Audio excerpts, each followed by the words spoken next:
In Seattle, Tzu Chi volunteers encourage locals to come and get vaccinated. A 3-year-old girl relies on respiratory tubes to live, facing hardships with optimism. Welcome to Thai Headlines, I'm Hu Chao. Thank you for joining us.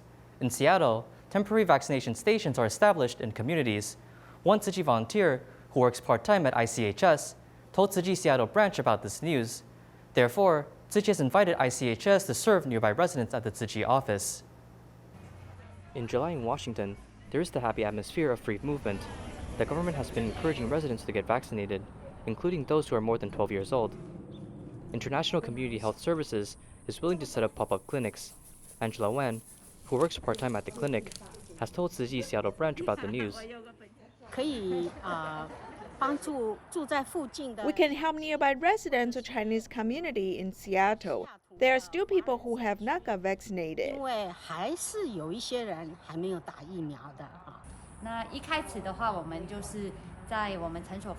In the beginning, we set up temporary vaccination stations near our clinic and Chinatown.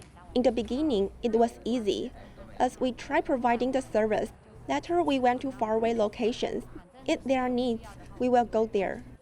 The 12-year-old Chinese-American girl has been vaccinated with the companionship of her father and younger brother. It is fast, it'll be fine. The needle is small, so you do not need to fear. Of course, I will get nervous before receiving the shot. There's no need to be nervous, as it is very fast. Nearby residents have also come to get vaccinated. We live nearby, so I drove past this morning and I saw the sign outside and said everyone welcome. So The medical workers have walked into the communities to provide vaccination services for people, hoping to safeguard their health. As Malaysia's COVID cases rise, the government is forced to establish multiple vaccination centers in order to speed up the rate of vaccinations. UTAR's campus becomes a drive-through vaccination station, assisting the government in their efforts to vaccinate the public. COVID-19 continues to spread in Malaysia. On July 13th, the COVID-confirmed cases in Malaysia per day passed 10,000. As the cases rise every day, the Director General of Health, Nur Hisham, warned citizens to strictly follow COVID prevention measures while signing up to receive vaccinations.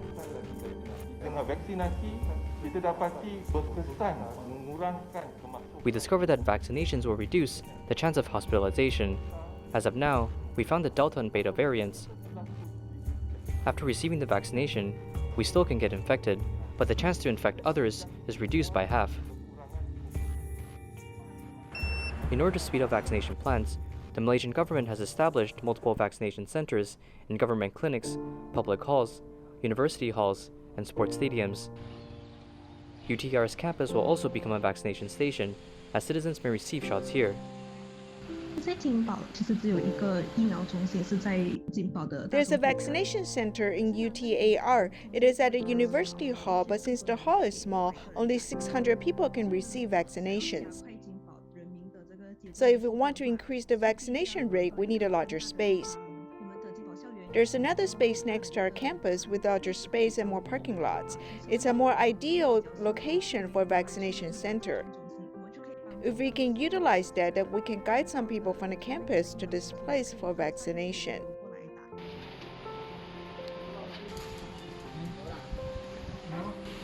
UTAR's drive-through vaccination station shares the vaccination workload with Kampar's vaccination center. After receiving the first vaccine, citizens may remain in their vehicle as the process becomes quick and easy. Though UTAR has their own medical department, the medical team is at a different campus. Facing this issue, team members in Perak arrived to help.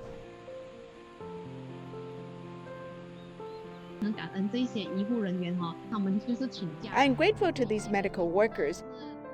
They took a day off. A doctor even closed his clinic on Mondays to come over to help us with vaccinations. As the pandemic grows serious, it is important to work together, reaching the final goal of herd immunity. Because setting up a vaccination isn't that easy, we need to talk to related departments and request certifications. I'm thankful to many people who stood out.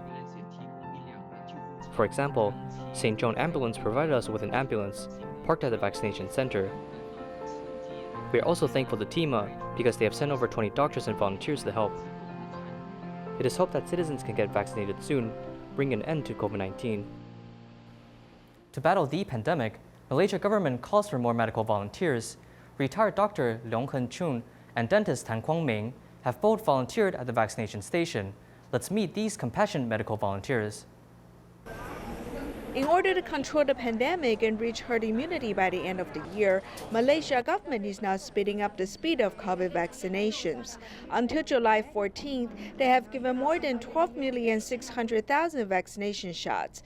A total of 12% of residents have received 2 shots of vaccinations. To ensure that more residents may receive the vaccination shots, the government has added more vaccination stations. As a result, they need a lot of medical volunteers. Perak TIMA volunteer Lee Hee Chung is conducting consultation before vaccinating residents at Tunku Abdul Rahman University. We are providing the second dose of vaccinations. We need to see if they have side effects. If they have side effects and are allergic to vaccinations after being vaccinated, we need to help them out. However, up until now, there has not been any emergency cases. While he should enjoy retirement, he still sees the opportunity to serve people. At the beginning, the government said that they need a lot of volunteers. They said that the ages of the volunteers at vaccination stations should be between 18 to 60. I thought that I did not qualify since I'm more than 60 years old. I also hesitated about helping out at the vaccination stations at Tunku Abdul Rahman University because I no longer have a doctor's license after retirement. I asked the person in charge, and he said that all registered doctors can join them. That is good, so I joined them. In order to volunteer, Lee Hoo Chu must drive for 2 hours from Kuala Concert to the vaccination station. This is challenging for a senior, but Lee Hoo Chu enjoys volunteering. I enjoy helping people through volunteering with Tzu Chi. Since 2016, I have not practiced medicine as I did not have the chances. Now that I can contribute my efforts as a doctor, I am very happy.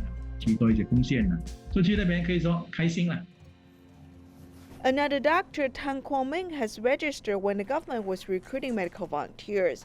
As long as he has time, he will go vaccinate residents at the vaccination station. I'm a dentist who usually works in a clinic.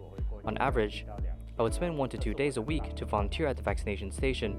This is something I'm able to do. If I can speed up the process and help out, I will do my best. After the government has set up more vaccination stations, there's more need for volunteers. As long as they have the needs, I'll help out. Before vaccinating the residents, Tan Kwang Ming will answer people's questions regarding the vaccination so they may feel at ease. If the residents prefer a certain brand of vaccination doses, Tan Kwang Ming will also persuade them that all vaccination shots are beneficial.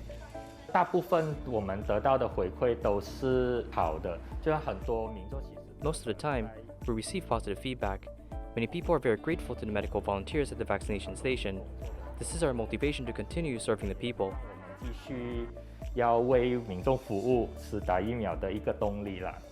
These medical volunteers are not afraid of contracting the virus, and they help the government vaccinate its citizens.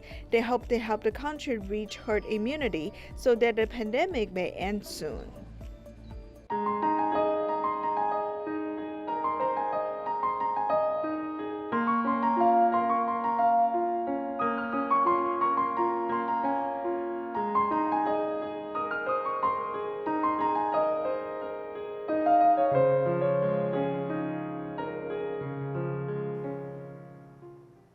In Taichung, Taiwan, a 3-year-old girl suffers from abnormal lung development, relying on a respirator since birth. Although seeking medical treatment is challenging, she has stayed optimistic. Being thin and small, Chen Chen looks outside the window. From her nose, a long tube is connected to the respirator and the oxygen cylinder. She cannot live without relying on the tube. 3-year-old Chen Chen has been using respirators since she was born. She weighs 10 kilograms, but the medical equipment is 20 kilograms, which is hard to push. Despite that, Chen Chen is very independent. When she goes to the doctor, she will think of ways to help her mother. After entering the hospital, Chen Chen has to pay attention to her surrounding area. Due to her abnormal genes, her lungs have not fully developed. As a result, she must use 2 tubes, which are connected to respirator. Therefore, the doctor calls her teletubby. She has a hard time because if she gets angry, she will lack oxygen. Optimistic Chen Chen does not want the adults to worry for her. Instead, if there are children crying in the clinic, she'll try to calm everyone's mind. She likes to make you laugh. She will have certain facial expressions which makes you laugh.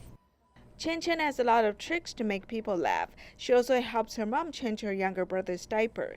If she wants to live a normal life, she will have to undergo a lung transplant. In mid-May, the pandemic broke out once more in Taipei and New Taipei City, with over 100 COVID-confirmed cases per day. Patients with light symptoms are sent to the quarantine locations instead of hospitals. Upon receiving requests from quarantine stations, Taipei Chinese Medical Association provided services for patients with light symptoms. The association's service has led 10 patients to recover from COVID-19. Moving on, 22 associations established Chinese medicine hotlines, providing free medical advice to citizens on weekdays from 9 a.m. to 5 p.m. Though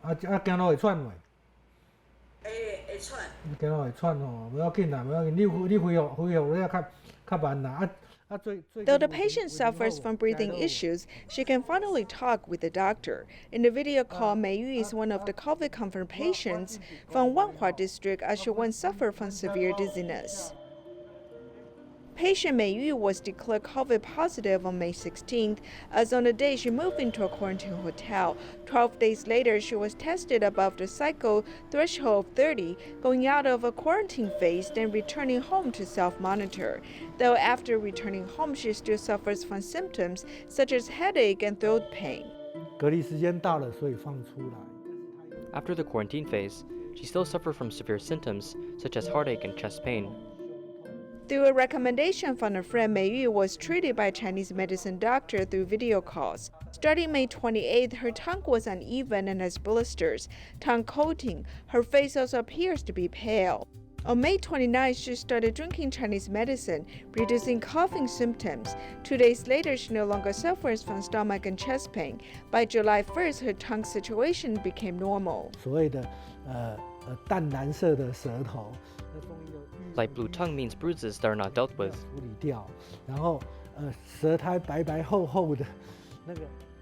If the tongue coating is white and thick, it means the body still has inflammation. Chinese medicine doctor Huang Jianrong uses different types of Chinese medicine to treat Mei Yu's symptoms as her overall condition improved. Symptoms such as chest tightness, abdominal bloating, and lung inflammation slowly healed over time. Through a video call, doctors hold clinical sessions for the patient, but in Chinese medicine, doctors must do pulse diagnosis in order to understand the patient's body condition. Due to the format of a video call, Chinese medicine doctors must prepare more questions. We can ask them in detail, for example, do you feel like sleeping? Do you feel like not talking? Do you feel tired? We can understand their situation through a series of questionnaire. In order to better understand the patient's condition, Huang Jianrong will acquire the ID number from patient, then using it to understand the condition through a National Health Insurance Administration system. Afterwards, he will ask the patient to take a photo of their own tongue, though the lighting will also affect the image. White light is more accurate. Some of my patients gave me photos with substantial differences because their photos are taken at a hospital, which has more white light. The second photo is taken at a quarantine hotel, which has more yellow light.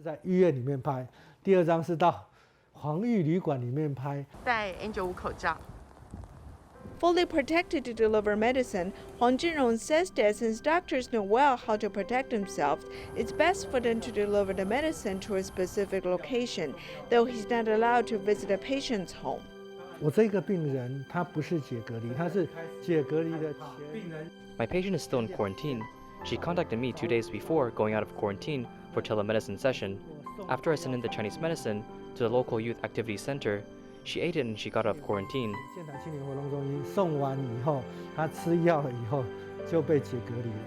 一些呼吸道的疾病呢，你有哪边不舒服？没有一个是阴性的报告，那就回家了。After she returned home, she has no friends or family, therefore she stopped eating because there's no food to eat. Her friends or family members are either at hospitals or at quarantine hotels, so I felt bad for them, especially the groups of patients at Wanhua District. 就在隔离中，其实我觉得这一群人，尤其刚开始万华这一群人，真的相当的可怜。As doctors heard that some patients stopped eating, they will bring or gather food on behalf of the suffering patient. Chinese medicine through telemedicine video calls has brought hope to patients. Though they are at home, these doctors have utilized their profession to calm worried patients. In Canada, Tzu Chi North Toronto Liaison Office, 2 volunteers discovered a poster on a local domestic violence prevention center as the office looks to collect supplies for people in need. Afterwards, supplies were quickly purchased, then given to the center. After seeing the center's poster at a coffee shop, volunteers from Tzu Chi North Toronto Liaison Office immediately initiated a grocery plan. Volunteers firstly arrived at a supermarket, purchasing 30 sets of bed sheets and pillowcases, children diapers, disinfectant wipes, sun cream, and kitchen paper towels. After organizing, these supplies are sent to the local yellow brick house. Due to COVID, we've had a lot of women lose their houses. Their children need a place to do their schoolwork. They need a place to go to school, and the mothers need to be there to help them. So receiving items like this, the new bed sheets, the sunscreen so the kids can play outside, it really makes such a large impact on their lives, and it'll help them get back on their feet, transition out of our shelters, and start a brand new life in a new home. Faced with the pandemic, the Indonesian government provided direct cash assistance to impoverished families. In order to avoid gatherings, staff went door to door to send subsidies to the needy. Each family can receive $20 at a time. Here's more. Facing the challenge of the pandemic, the Indonesian government has implemented various social assistance programs to alleviate impoverished families affected by the pandemic. One of them was the distribution of cash subsidies, which was divided into 13 stages and distributed once a month until the end of June. Besides distributing cash subsidies through Indonesia Post Office, some of them are distributed door-to-door to residents. One of the regions is in Cikarang City, Love Bagasi, West Java. Indonesia Post Office cooperated with local villages so that the subsidies can be distributed properly and to make it convenient for the elderly and physically handicapped people to receive the subsidies. We can look at the on-site situation. When someone needs us to deliver the subsidies to their home, we can go door to door, but we mainly focus on the handicapped and the elderly first.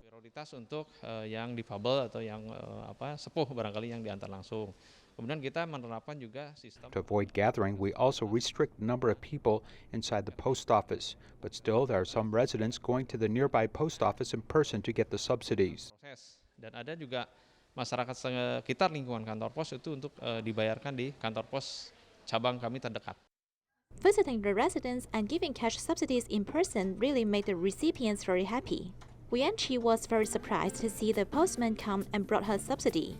She is 65 years old and stays at home to avoid the risk of infection. I'm a snack vendor. This subsidy is indeed very helpful to me. I'm very grateful. I really want to come out to do business, but because of the pandemic, I can only stay at home. Some of the subsidies are sent from door to door. As I see he has a mobility issue, I asked the staff to deliver the subsidy to his home in person so that those with mobility issues do not have to go to the post office to collect the subsidies. In addition to facilitating the aid recipients, it is easier for the staff to make home visitations to confirm and check the information of the residents.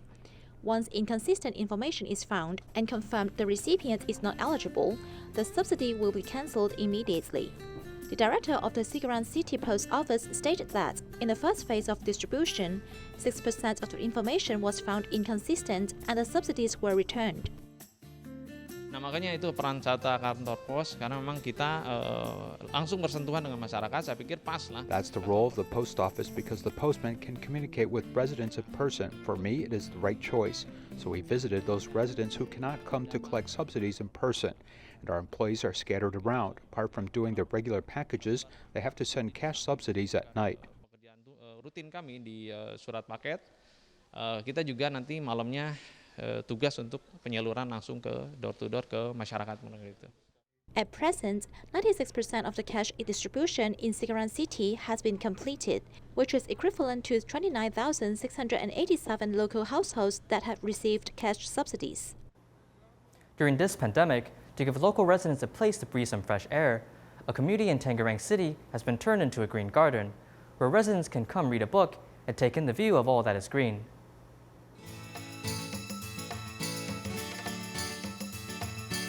In Tangerang City, the residents at Porous Residence of Chipondong Indai Village have successfully transformed their surroundings into a green space. Fabi, the person who started to greenify the area, says this project began in 2017, and the goal was to meet the city government's beautification project. Currently, they have turned what was once a wasteland into a green garden space, where the people can relax or try their hand at growing vegetables, herbs, and other useful plants. Kuriang ini singkatannya dari sejuk, unik, aman, nyaman, dan guyup. This green space is put together with the goal of refreshing, unique, comfortable, and united concepts. We want the people to come here to gain a sense of happiness. This was just a wasteland of about 5,000 to 6,000 square meters. We have used about 80% of the land here. Kurang lebih ada 5.600 meter persegi, di mana sudah 80% lahan ini sudah kami bangun. The government also set up a reading room in this green space, also encouraging women to start farming, as well as the cultivation of a black soldier fly farming to turn organic waste into protein for a natural fertilizer. The residents' creativity has turned the corner of this neighborhood into an example of green space for others in Tangerang to follow. Hadiran Kampung Sangkuriang di wilayah kami, Kelurahan Cipondong. This green space at the Sipando Inda village is unbelievable, thanks to the government for enacting a greenify project in the community, as it's become a much-needed thing for the people as well. Pemerintah kampung tematik sekarang sudah menjadi kebutuhan masyarakat. Not only using each inch of the land to the fullest, it is hoped that this new space can provide a relaxing outdoor space for the local people. In Taidong's Haiduan Township, a bear by the name Mulas was released back into the wild on May 2020. Workers from the Forestry Bureau made contact with Mulas and retrieved the data from a satellite collar. The data will be helpful to the preservation of the Formosan black bear species. We will leave you with these images. Thank you for joining us. Goodbye.